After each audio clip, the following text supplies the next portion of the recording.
Hey everybody, I'm Vegeta here, welcoming you back to the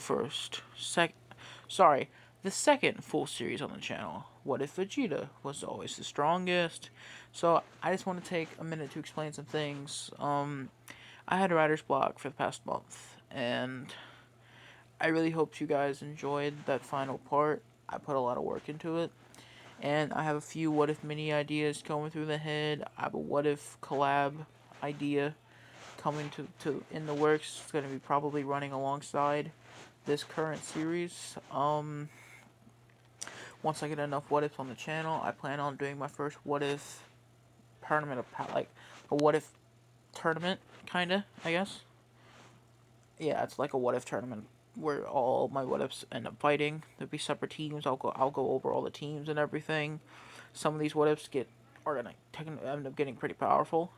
But without further ado, my name is Omnitrix Saiyan, and without further ado, let's get into this second full series, guys. We start this story off in the Namek Saga. Frieza this time doesn't see the need to kill Dende or Vegeta. Everything up to the Spirit Bomb goes the same, but instead of firing the Spirit Bomb, Goku would ask Dende to heal Vegeta so they both can fight Frieza. Vegeta's power level would jump up to 100,000, surpassing Kakarot, as Frieza, being annoyed and pissed off, would still kill Krillin and shoot a death beam through Piccolo, as Goku would be too late to save Krillin, as he would turn Super Saiyan alongside Vegeta, being completely pissed off that Kakarot had turned before him. Vegeta would surpass Super Saiyan Goku. The fight with Frieza would go relatively the same, but a bit faster with a stronger Vegeta. He killed Frieza, not letting him transform or destroy Namek. Vegeta would turn around, getting ready to speak. "Let's go, Kakarot, we'll prove who's the strongest Super Saiyan." Goku would laugh and get into his fighting stance as he began his fight with Vegeta, both being battle damage from their fight with Frieza. Both go back and forth as Goku kicks Vegeta across the face, as Vegeta would uppercut Goku, firing a Gallic gun, knocking him out and beating him. Dende would heal Goku as Vegeta would escape in a Ginyu pod.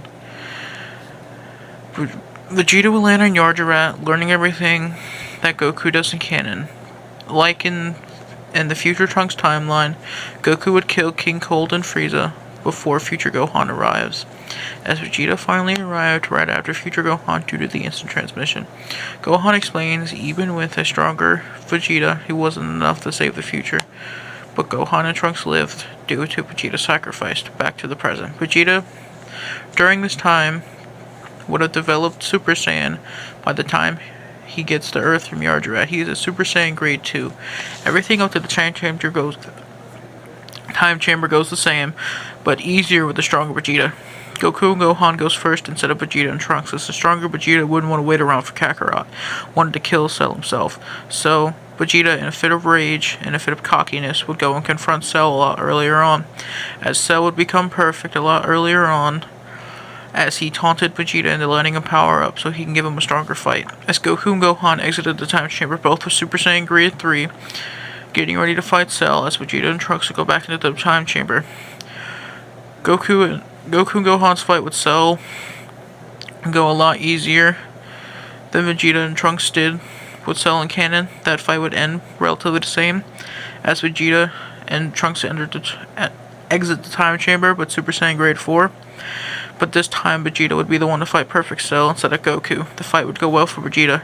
Like Vegeta's what if story, Dragon Ball Sparking Zero, Vegeta and Trunks would kill Cell with a family final flash. During the 7-year time skip, the Great Saiyaman arc and all the Gohan high school stuff would still happen.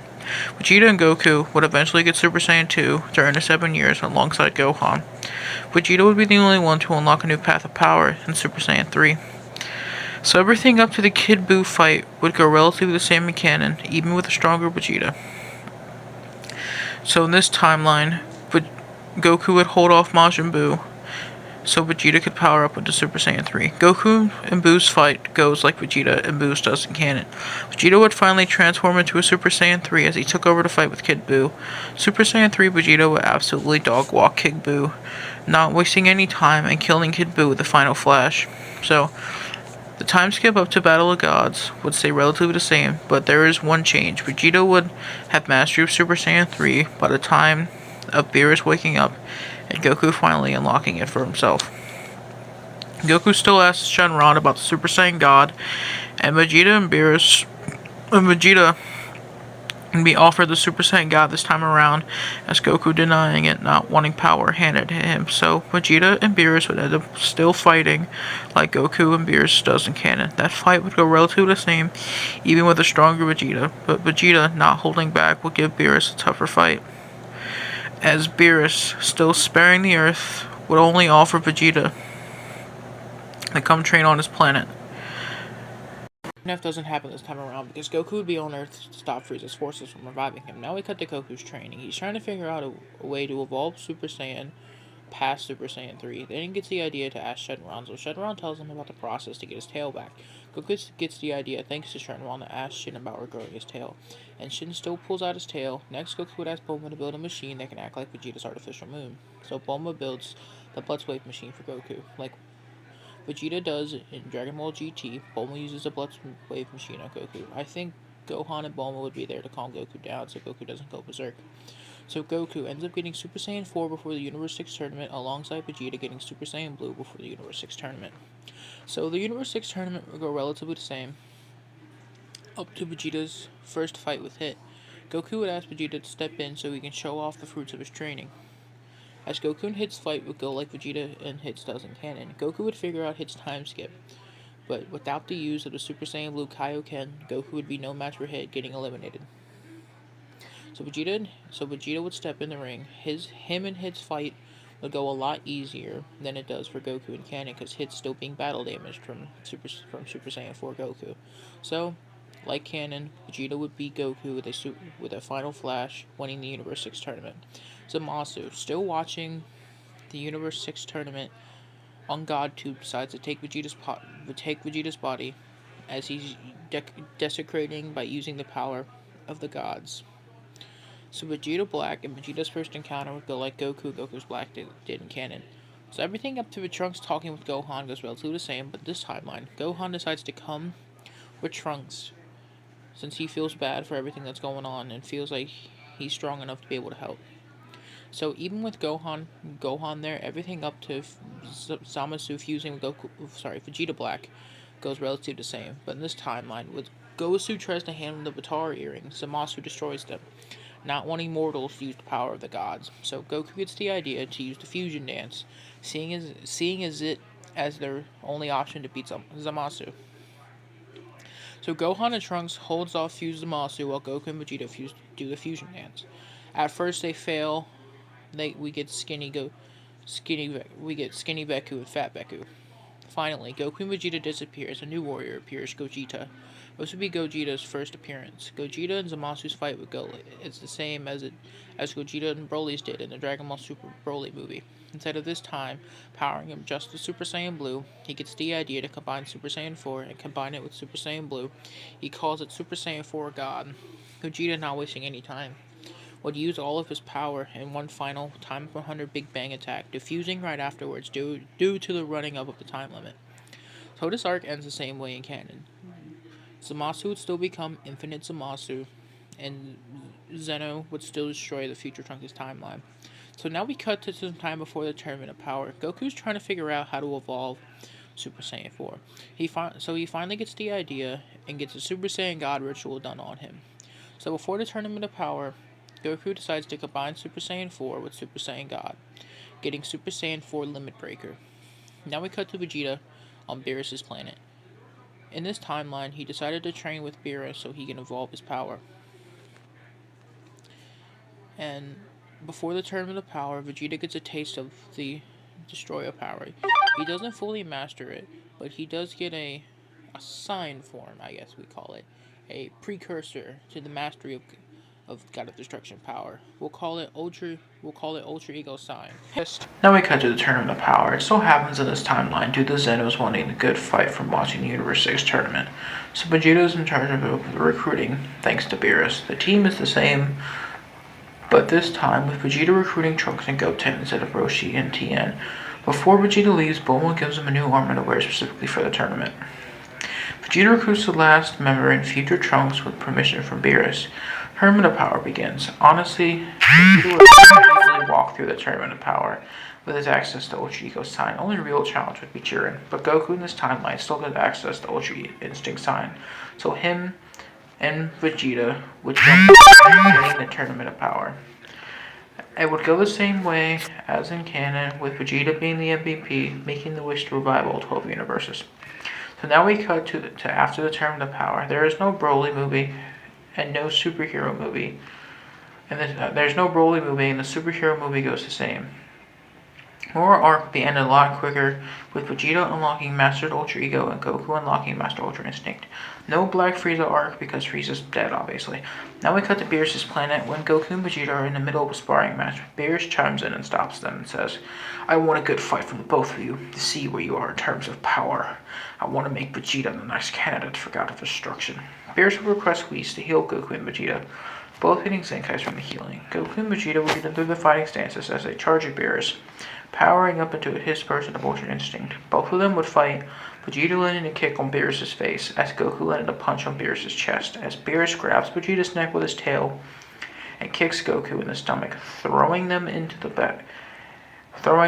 mountain. As Vegeta powers up into Ultra Ego Sign, as Goku powers up into Ultra Instinct Sign, their fight would continue, as Vegeta and Goku would push Beerus to use over 30% of his power. In one last-ditch effort to beat Beerus, Goku and Vegeta would fire a final Kamehameha at Beerus, Goku tapping the Master Ultra Instinct as Vegeta would tap in the Master Ultra Ego in one last energy attack. Beerus would fire a Beerus Ball, both blasts colliding as Beerus would teleport behind the Saints, knocking them out, as Beerus would ask Whis to heal Goku, Vegeta, and himself. Beerus would speak, "That was good, you two. You pushed me to even greater heights.